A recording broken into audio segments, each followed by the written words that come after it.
Hello, students. Today we'll be working on the beginning of our next unit.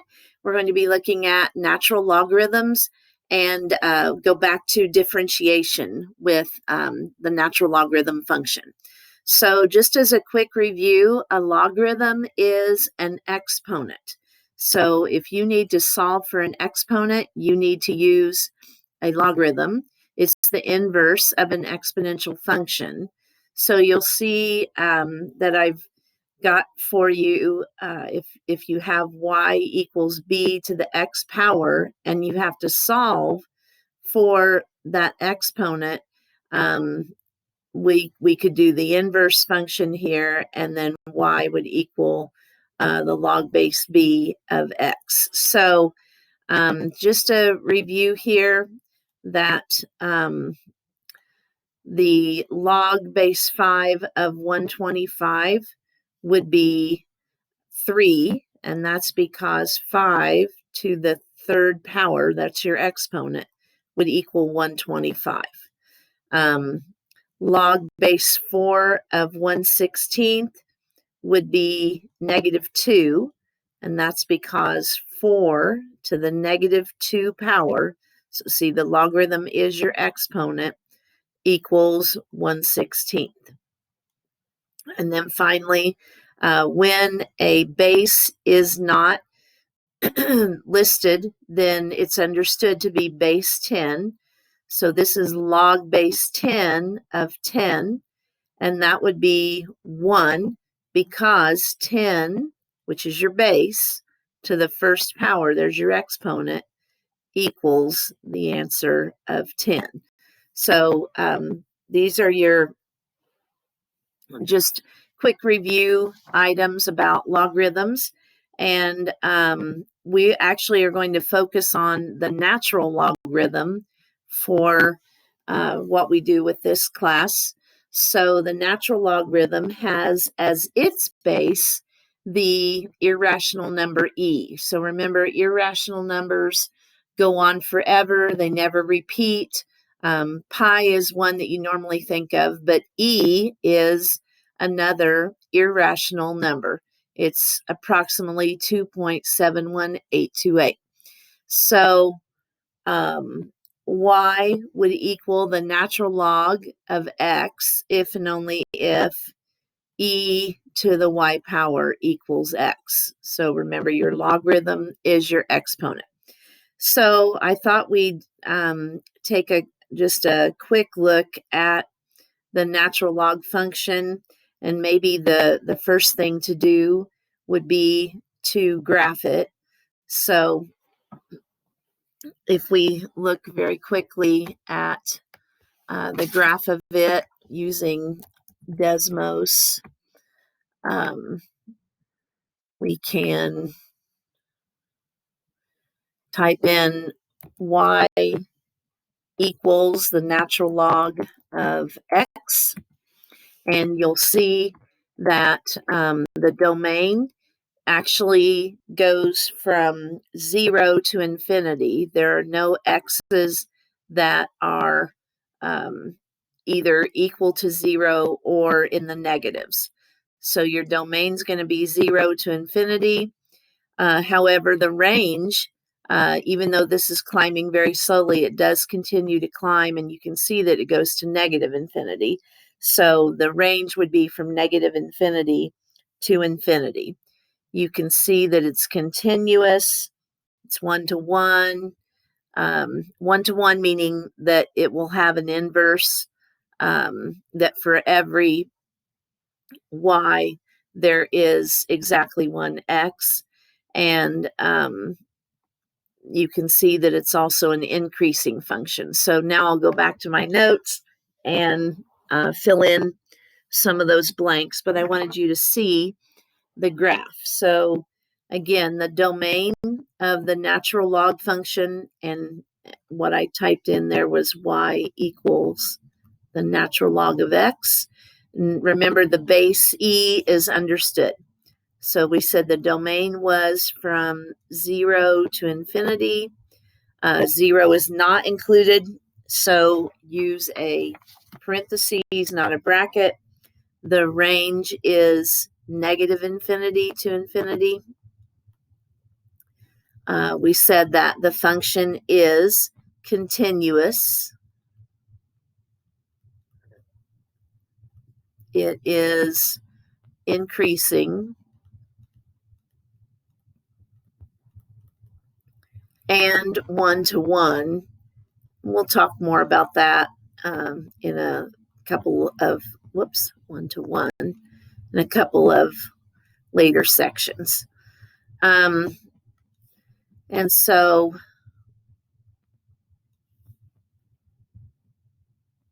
we will, we also look at the concavity. It was concave down. I wanted to go through a few of the properties of this natural logarithm because you will be using those quite a bit to do your rewrites. So make sure that you are familiar with these three properties. If you have a single logarithm of a product, so the natural log of A times B, you can rewrite that as a logarithm of each individual part as a sum. So the natural log of A, plus the natural log of B.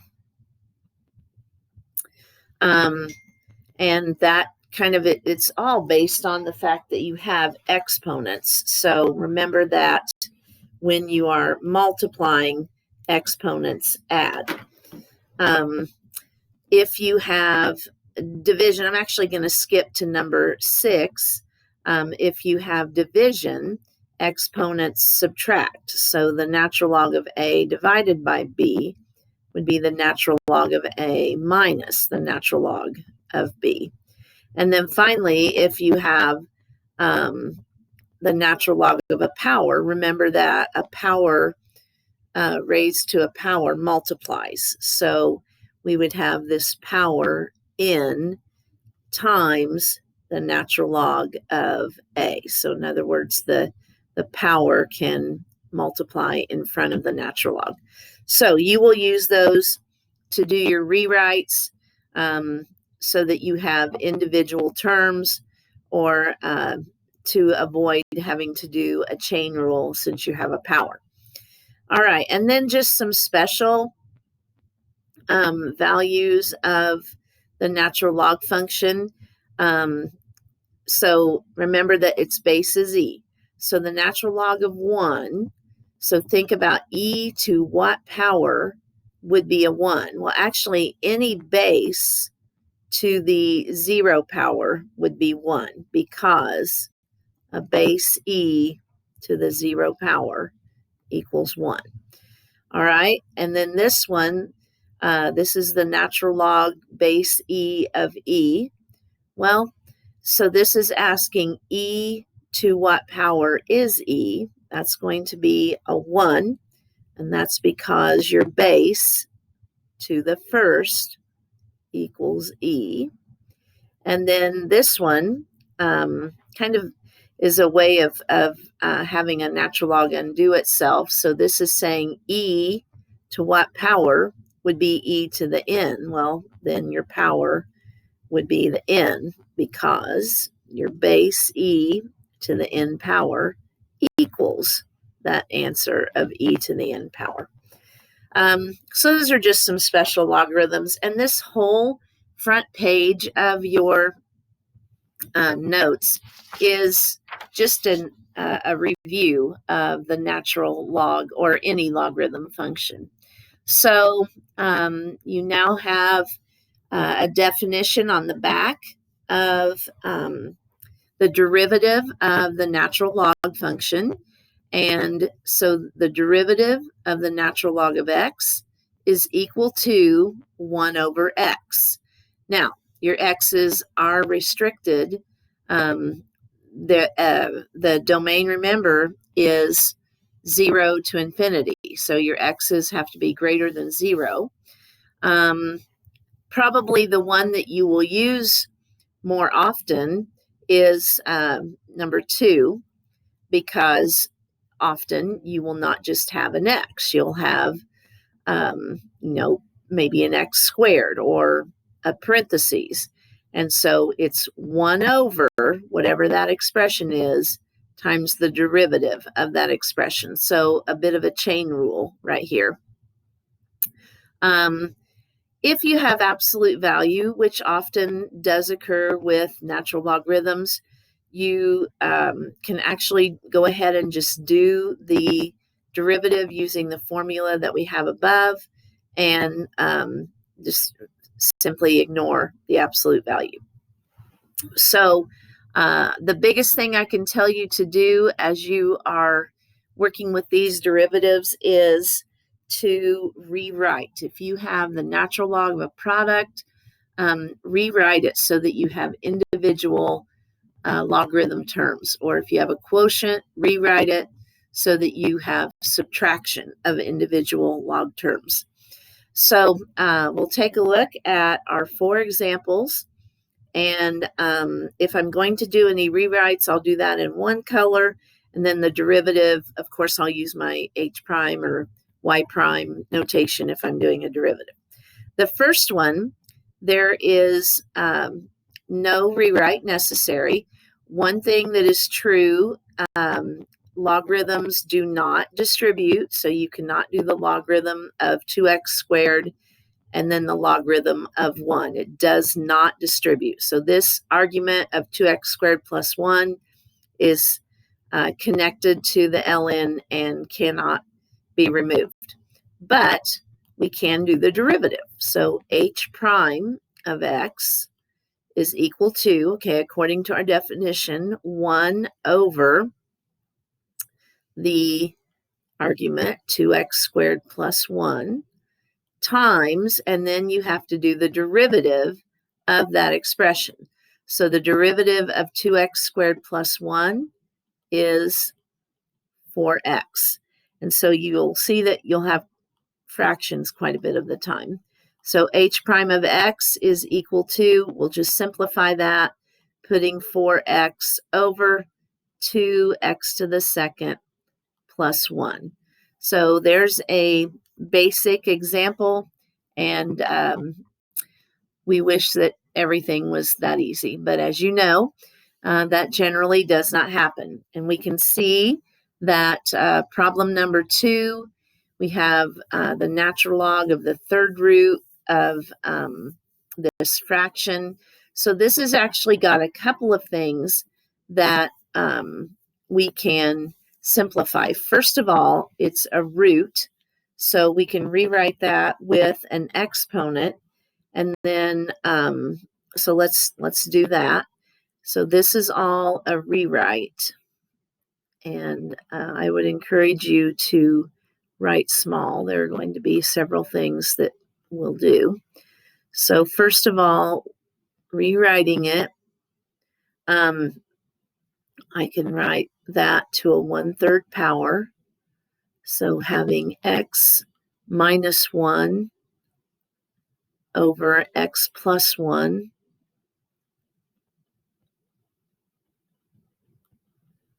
and then to the 1/3 power.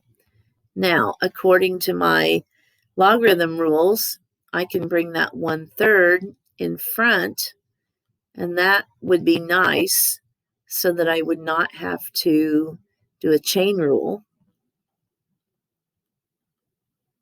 Whoops.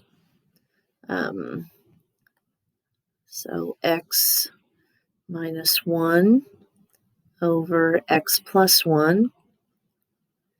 And then I have one more. I would like to avoid having to do a quotient rule, so I can rewrite with individual logarithms, making it y equals 1/3, and then I'm going to put in brackets the natural log of x minus 1 minus the natural log of x plus 1. So notice that I go from a single logarithm to individual logarithms, division becoming subtraction. So there's my rewrite. Now, my derivative then, y prime, would equal, now I have my 1/3, and then the derivative of the natural log of x minus 1 is 1 over x minus 1 times the derivative of x minus 1, which is just 1, minus, and then this derivative, 1 over x plus 1 times the derivative of the x plus 1, which is 1. And then the rest of the work that we would do is simplifying that, getting to a common denominator. So y prime would equal 1/3. And my common denominator would be x minus 1 and x plus 1. So I could multiply the top and bottom of this one by x plus 1.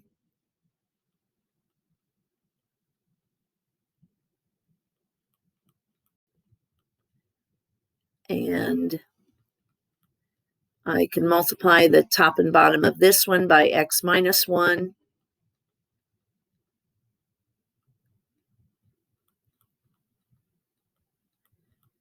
So that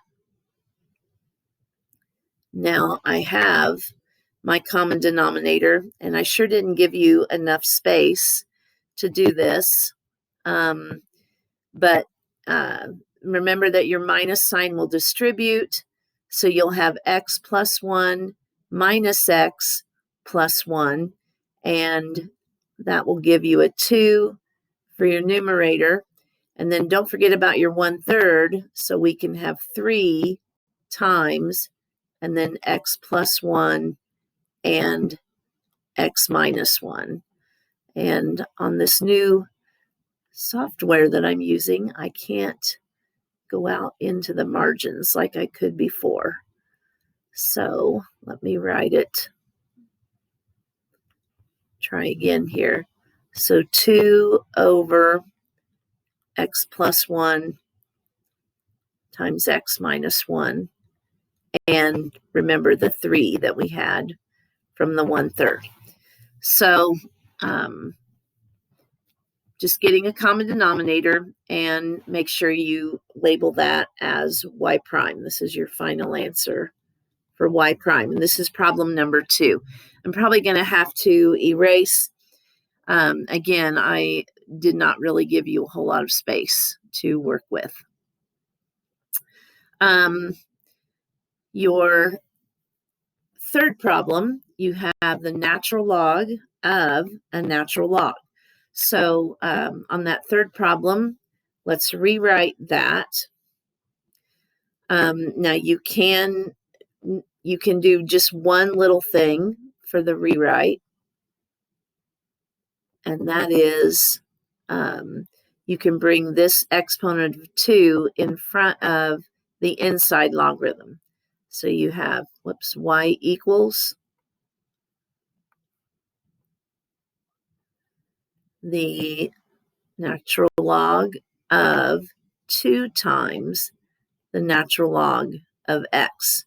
So anytime that you can bring an exponent in front, do so. And that's really all the rewriting that we can do.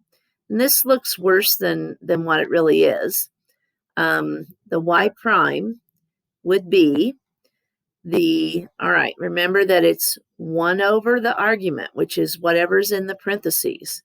So this is going to be 1 over 2 times the natural log of x times, and then we have to do the derivative of the argument. Well, it's another logarithm.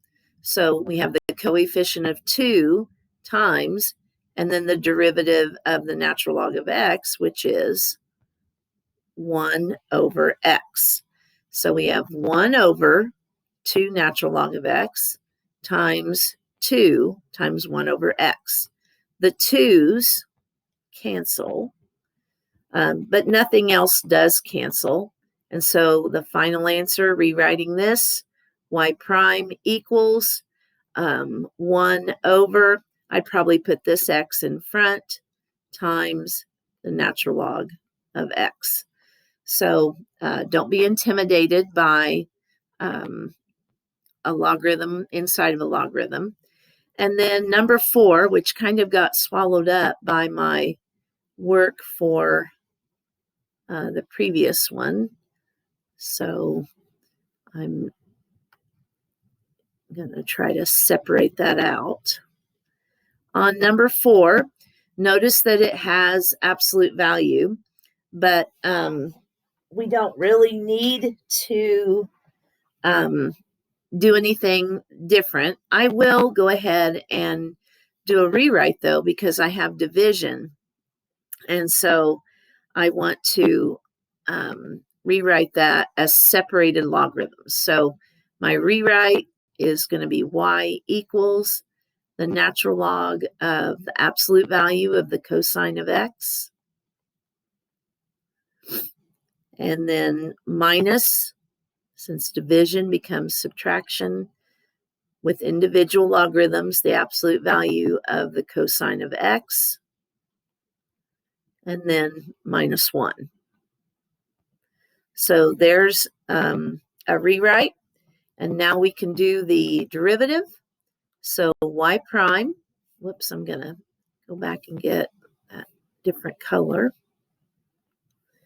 Y prime is equal to 1 over the argument, but I don't need the absolute value, so 1 over the cosine of x times, and then the derivative of cosine, which is, now remember, the derivative of cosine is negative sine of x. So I'm going to put that in parentheses. And then minus, now we have 1 over the cosine of x minus 1 times the derivative of the cosine of x minus 1. So once again, that would just be the negative sine of x, because the derivative of 1 would just be 0. So we can do just a little simplifying. You have negative sine of x over the cosine of x minus, and then you have minus negative. That becomes positive, or a plus sign there, sine of x over the cosine of x minus 1. And you can get a common denominator for that. And your common denominator would take the, I think I'm just going to do this on this same line. I could multiply this one by the cosine of x minus 1 in numerator and denominator. On this one, I could multiply by the cosine of x, and I'll want to put this in parentheses. And so if I do the distributive property, I have negative sine of x cosine of x, and over here a positive sine of x cosine of x. So those two terms are going to cancel. Remember, to keep distributing, I'll need to take negative sine of x times negative 1, and that's going to make my final answer be the sine of x over that common denominator of the cosine of x minus 1 times the cosine of x. And I am getting used to some new software, so I'll get better at my writing. Hopefully you can check that out, and I do have it on the completed notes. So those are some examples. Notice that I never left anything as a quotient. I always separated it. I didn't have any products for you, but products would be separated with addition. So doing that rewrite is really important, and then do the derivative. Okay, I have one last problem to work with where you have to find the equation of a tangent line. I just wanted to refresh your memory on this. So your function is y equals the natural log of x to the 3/2 power. Now we have a power. I'm going to rewrite that in front of the logarithm. And remember that your slope is the derivative. So m, which is your slope, is equal to y prime, which is 3/2 times the derivative of natural log, which is 1 over x, times the derivative of the x, which is just a 1. And so we can simplify that. And so your slope would be 3 over 2x. All right, so now we are given that we have the point 1, 0. So at 1, 0,